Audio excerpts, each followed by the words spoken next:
let's have a talk. So, there is this rhetoric about people saying that one of the reasons why we have political violence, like what happened to Charlie Kirk, is because of rhetoric. Like, for example, saying that Trump is the next Hitler, which a conservative said, J.D. Vance. Um, and certainly there's people on the left that have said, he's like Hitler or he's using Hitler's words.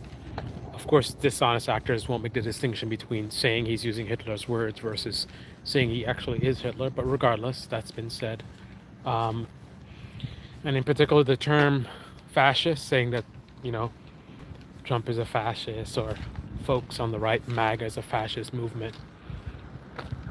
So, if you believe in this rhetoric, if it makes sense to you, you think it's dangerous and it's wrong to refer to your political opponents as fascists. First of all, I hope you have that same energy for the folks on the right who say this is their typical thing. This is an American right-wing movement. This is what they do.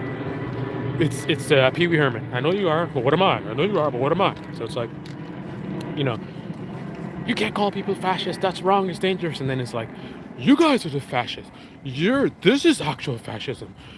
When you say that we're fascists, you're lying, but you are actually fascists, and I'm going to call you what you are. Right. Here's the reality. Forget about Trump. Forget about MAGA. Let's just say that because of what Trump is doing, the Republican Party falls apart.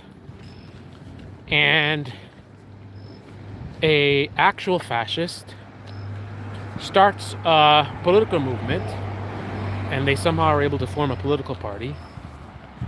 And this political party is 100% fascist. I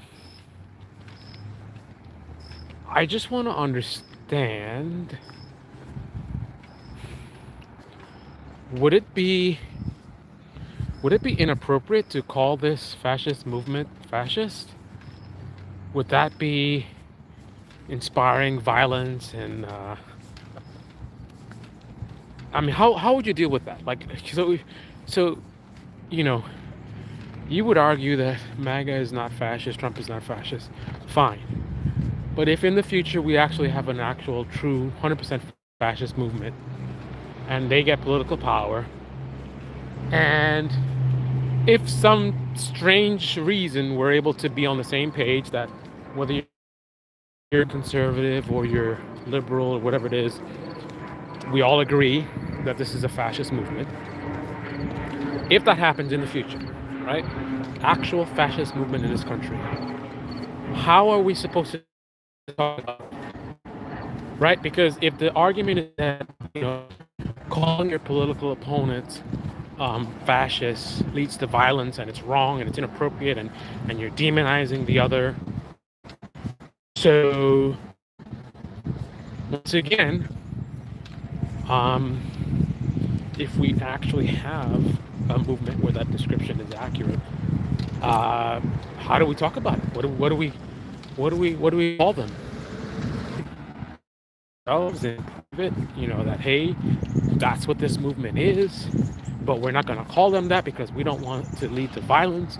We don't want to demonize our political opponents, right? So no matter what they do, no matter how fascist they might be, we'll never use that word because using that word is bad and it's dangerous and it leads to. Is that what we're saying? Now, if that doesn't drive the point home clear enough, let me give you a scenario. Let's say that there's a left-wing movement.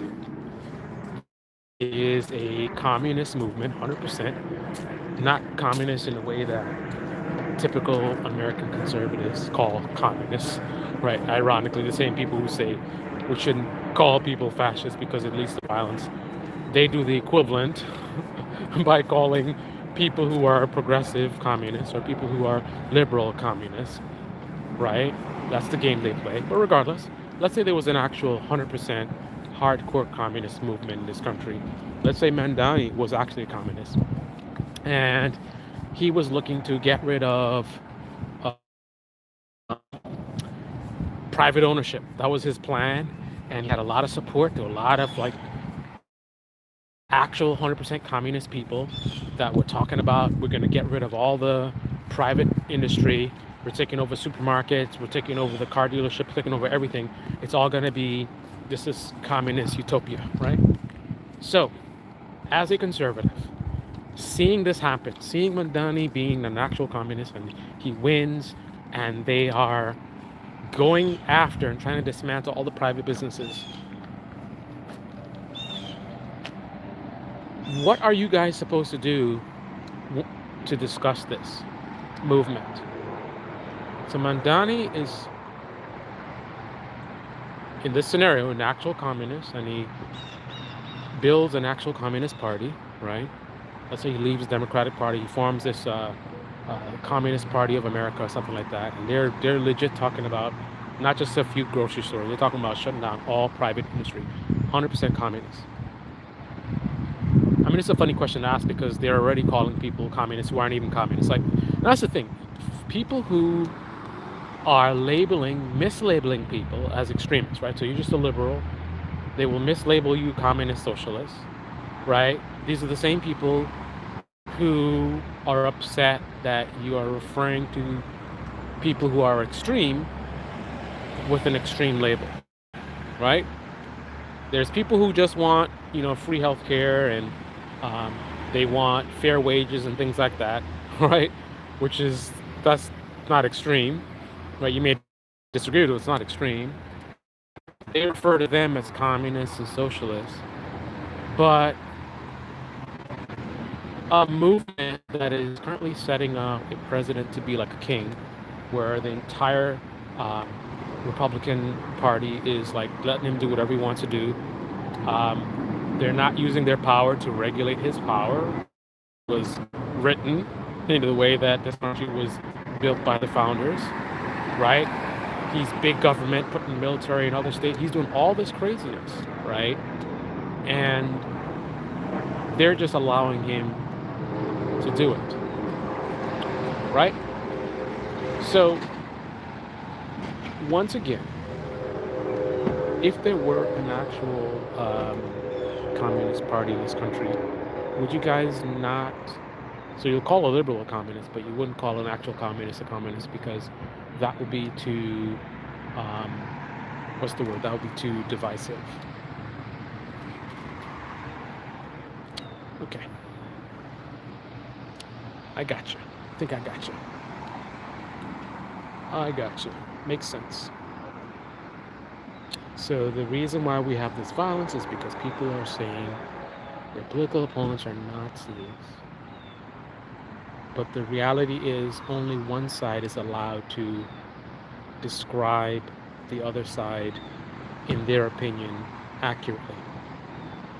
But if you legitimately think a liberal is a communist, and you're not lying, you legitimately think that, then you should have a right to refer to them as communists. I would like to correct you and say they're not, but you should have a right to do that. But the way it works is you can do that. You can call a liberal a communist because you really think that, freedom of speech.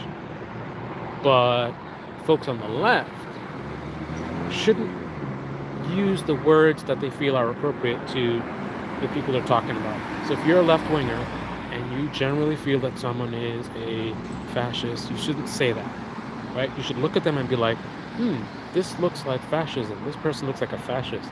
But I don't want to say that because I don't want to inspire any violence. So I'm just going to pretend like they're not fascist or that I don't think they're fascist. I'm going to keep that to myself. But if you're on the right and you feel that someone's a communist, sure, that's fine. That's totally fine. That's totally fine, right? Liberals are communists. The Democratic Party is a communist party. That's fine, right? But on the left, tone it down. Gotcha.